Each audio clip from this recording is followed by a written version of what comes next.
Joining us in the kitchen today, Chael Sonnen. Uh-oh, he fights Bones Jones this Saturday in UFC 159, Newark, New Jersey. Let's talk to Chael. Chael, am I wrong when I say that you've been unusually respectful to Jon Jones? I'm not used to hearing you this way. Well, LeBatard, I don't have all the details, but if you said it, you're most likely wrong. Do you love being the villain? Do you enjoy being hated? I have never asked the crowd for their approval, and I'm damn sure not going to start now. Have you ever regretted it? Has there been one moment in time where Chael Sonnen, in an introspective moment, has said, man, while lucrative, it kind of stinks to be the guy who everyone is booing and rooting against? Dan, I can tell you I am the highest paid athlete in the history of the UFC.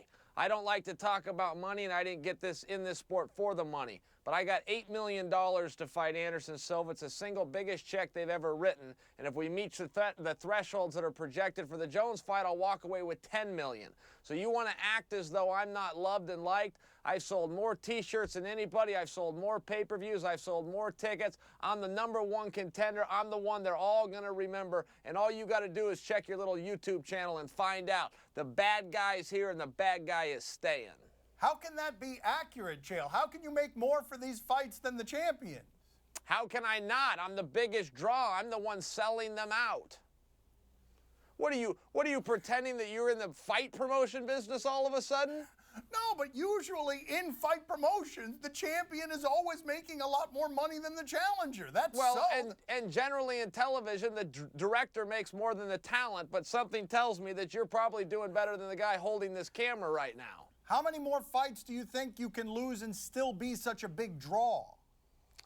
Oh, Dan, come on, you're asking me. Why would have I ever thought of things like that? I don't have any idea. How long are you going to hold a pen in your hand and not write anything down? I mean, what are we going to do, go back and forth and ask each other stupid things? Look, here are the facts. This Saturday, 4/27 at 7 p.m., 10 in the East, and only on pay-per-view, Chael Sonnen will take on Jon Jones in the biggest fight of all time. I don't deserve title shots, Dan. Title shots deserve me. I don't go out and earn main events. Main events need to earn me. I'm the reason Waldo's hiding. I'm the baddest man in the world. And if somebody disagrees, by all means. Forgive me for a second. Just look down at your notes. You got a pen in your, haven't you been taking notes? What is your greatest advantage over Jon Jones?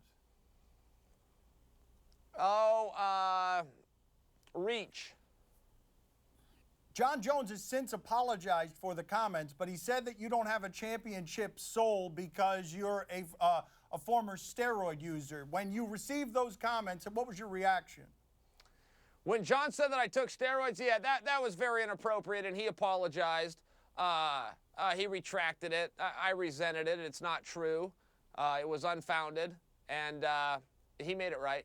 What was your reaction when you read, if you did indeed read, the Deadspin article pointing out that you're something of a race baiter? I don't know what that means. Did you read the article? No. All right, part of the article, what the race baiter means is that you play on stereotypes to point out that you're the white guy and you sort of go after the black guys, whether it's Anderson Silva or Jon Jones, in a stereotypically cartoonish way. I don't know what to say. I would resent that. I'm not sure that's very unfounded. What's something Chael Sonnen's not confident about? I don't know.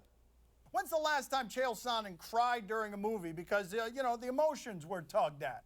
Are you race baiting me right now? Do you have something against blue-eyed Germans, Dan? I'm not race baiting you. I'm asking you a question. Give me something, It sounded like Chael. race baiting. Chael, give me something. Give me something. The last time you cried in a movie, a romantic movie. I haven't cried at a movie, but I do like movies. You are excellent at fighting. Does it bother you? Any part of you bothered at all that you're known more as a talker than you are as a fighter? No, I don't know anything about that. Look, you guys ask the questions and I answer the questions. I don't know what's going to happen. I would do no media if I had my way. I don't have some goal to be a media guy. It just turns out I am. Well, I can't believe that, though, Chael. You do no media. What do you mean? These fights sell at least in part because you do media so well. Then how come the other guy should be making more money, according to you, Dan? You see the problem with your logic as we carry on in our conversations? I don't even understand what you're saying, though, Chael. It doesn't make any sense to me. You correct me, all right? Keep correcting me if you like. It doesn't make any sense to me that Anderson Silva and Jon Jones, that they're champions, that you would make more money. How does that work? I don't understand how that works. I'm not really sure. You must be new to sports. Does the guy that wins the Super Bowl assured to make more than the guys that came in second in the Super Bowl? Does the winning coach have a higher contract than the losing coach? And if so, how? How would they know before the event took place who was going to win or who was going to lose? How could you sign a contract ahead of time knowing that? You see the problem with the premise of your statement. It's based on fallacy. It's what we call the straw man fallacy, Dan, and it sounds like race baiting to me. Again with the race baiting. You gave me nothing, Chael, on the race baiting question. You gave me nothing. Certainly you've seen the article. You gave me nothing on that. There was no depth. There was no answer there that summoned any introspection. That's right. Correct. Good summary, Dan. Well, it had to be hurtful. I'm glad you're paying attention. See, now we're getting somewhere. We started a little slow, but now I see you're paying attention. Well, it had to be hurtful to you, though. It had to read that had to. Well, I'm being presumptuous, but it had to hurt. I didn't read it, Dan. I've never heard the term until you just used it today. The things that you said about Brazilians, for example, Chael, where you're saying that while you were playing with computers, they were playing with mud. You understand how it is that some of that would be taken as race baiting, do you not? No? Dan, I've got a degree in sociology from the University of Oregon. Apparently you do not, because you're greatly mistaking race with ethnicity with nationality.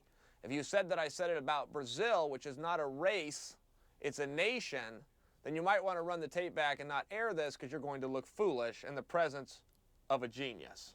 Well, you tend to go with the Now black let's move guys. back on to the fight. We were fighting on Saturday night. You know that, don't you? You tend to go after the black guys with more ferocity than you do like Michael Bisping, for example. Oh, wow. Didn't you start this interview by saying how nice we were to Jon Jones? Yes, but I think you changed your game plan. Yes, you've been great to Jon Jones recently. Yes, More than Michael Bisping?